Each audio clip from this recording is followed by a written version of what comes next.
প্রিয় উপস্থিতি, আমরা কথা খুব সংক্ষিপ্ত। আপনারা জানেন আগামী 22 তারিখ ইতিমধ্যে শুনেছেন, আগামী 22 তারিখে বিকেলবেলা, টাইমটা এখনো নির্ধারিত হয়নি, হয়তোবা আজকে কালকের মধ্যে টাইমটা পেয়ে যাবো। আগামী সম্ভাব্য টাইম বিকেলবেলা আমাদের বিএনপি চেয়ারম্যান জনাব তারেক রহমান সাহেব হযরত শাহজালাল এবং শাহজালাল বাজার জিয়ারতের মাধ্যমে উনি তার নির্বাচনী প্রথম জনসভা শুরু করবেন আলিয়া মাদ্রাসা মাঠ থেকে। সেখানে উনি সুনামগঞ্জ জেলার এবং সিলেট জেলার সকল প্রার্থীদেরকে মঞ্চে পরিচয় করে দিয়ে বক্তব্য রাখবেন। পরবর্তীতে উনি সড়ক পথে উনি আসবেন মৌলভীবাজারের শেখপুর সিলেট হাইওয়ে করে, সেখানে মৌলভীবাজার জেলার সকল প্রার্থীদেরকে পরিচয় করে দিবেন এবং উনি বক্তব্য রাখবেন।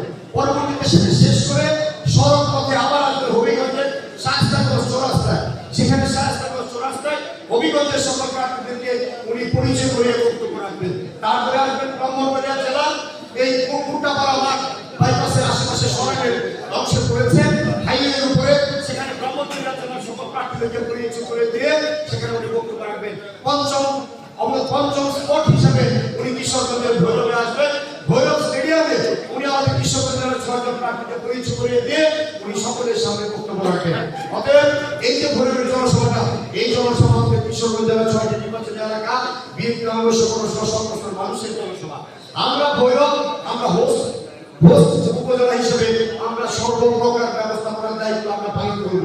আমি আজকে এই মিটিংটা এই জন্যই, অনেকে বলতে পারেন জেলা বিএনপি মিটিং ভৈরব কেন, এই জন্য আমরা ভৈরব দিয়েছি, যেহেতু হোস্ট, যেহেতু মিটিংটা ভৈরব হবে, সেই কারণে ভৈরবে আপনারা আজকে সবাইকে আনলাম। এখানে আমরা আলোচনা করে আমরা ভেন্যুটা কোথায় হবে, ভেন্যু ভালো কি আছে, আমরা দুপুরে এখানে লাঞ্চের ব্যবস্থা আছে, তারপরে আমরা মাঠে যাব, মাঠ প্রদক্ষিণ করবো, আপনাদেরকে রাস্তাঘাট সবকিছুটা আপনি ভালোভাবে দেখে যেতে পারেন। কারণ এই জনসভাটা সাকসেসফুল করতে হলে আমাদের সকলের নিজস্ব ইউনিটের বিএনপি এবং সকল সংগঠনের সহযোগিতা লাগবে।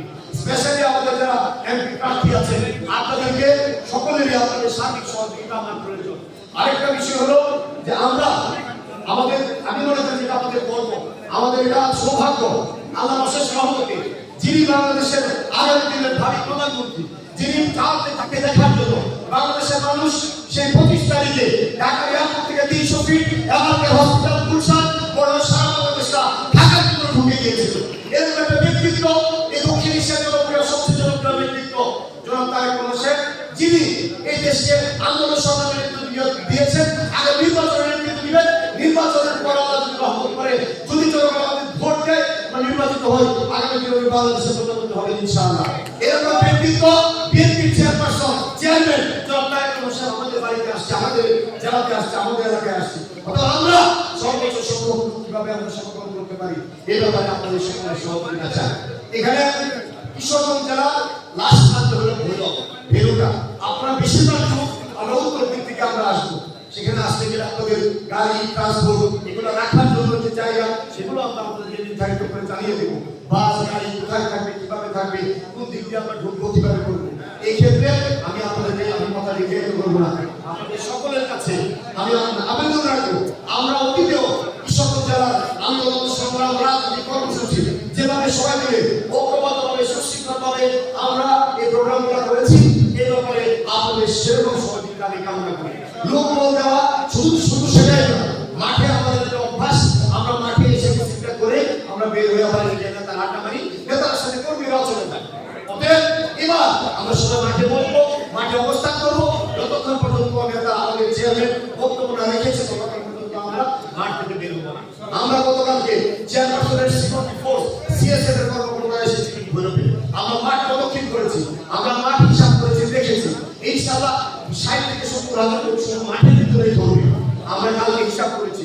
অতএব বাইরেও আমাদের এলইডি ব্যবস্থা থাকবে, লোকের পর্যাপ্ততাকে বিচার করে আমরা এলইডি ব্যবস্থা রাখবো ইনশাআল্লাহ। মাইকের পর্যাপ্ত ব্যবস্থা প্রশাসনের অনুমতি সাপেক্ষে আমরা ব্যবস্থা করব।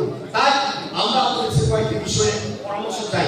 আজকে অনেকে এখানে বক্তব্য রাখতে চাইবেন, দয়া করে বক্তব্যটা সীমিত করে ফেলুন। আলোচনা একটাই, আমার লোক লাগবে, আর ভৈরবের যে ব্যবস্থাপনা, স্টেজ, মঞ্চ, মাইক, সার্বিক ব্যবস্থাপনা, এই ব্যাপারে আপনারা শুধু আমাকে দোয়া করবেন, আমি সব কিছু আমরা বলবো, আমরা নেতৃত্ব করে ইনশাআল্লাহ করবো। আপনারা শুধু লোক বলতে আমাদের সাথে, জনগণ দিয়ে লোক বলতে আমাদের সাথে, আর কোনো সহযোগিতা ইনশাআল্লাহ লাগবে না।